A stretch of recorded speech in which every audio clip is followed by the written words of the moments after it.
কাকে? দেখো, প্রথমত দু তিনটে ইস্যু। সিএফএল এর ডার্বি, একটা জিনিস ক্লিয়ার করতে চাই যে দেখুন, এটা এমবিএসজি প্রথম থেকেই বলেছে যে এটা it's a trial tournament to bring out players.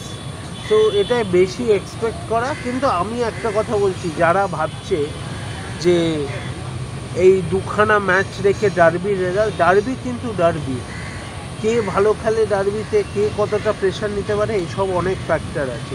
So derby, এই দুটো ম্যাচের ফলাফল দেখে ডার্বির রেজাল্ট নির্ধারণ করা ঠিক না প্রথমত। আর দ্বিতীয়ত, ক্যালকাটা ফুটবল লিগের ডার্বি এটা একটা ট্রায়াল। দেখুন, যদিও আমরা অলওয়েজই বিশ্বাস করি নামছে মোহনবাগান, সেটা জুনিয়র নামুক সিনিয়র নামুক, রংটা সবুজ মেরুন, নামটা মোহনবাগান, কিন্তু অ্যাট দ্য সেম টাইম অনেক কিছু ফ্যাক্টর ইন দেখতে হয়। তো সেইটা এই সময় দেখা উচিত।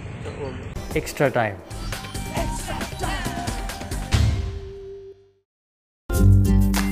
লেটেস্ট নিউজ আর এক্সক্লুসিভ ভিডিওর সঙ্গে আপডেট থাকতে এখনই সাবস্ক্রাইব করুন আমাদের ইউটিউব চ্যানেল।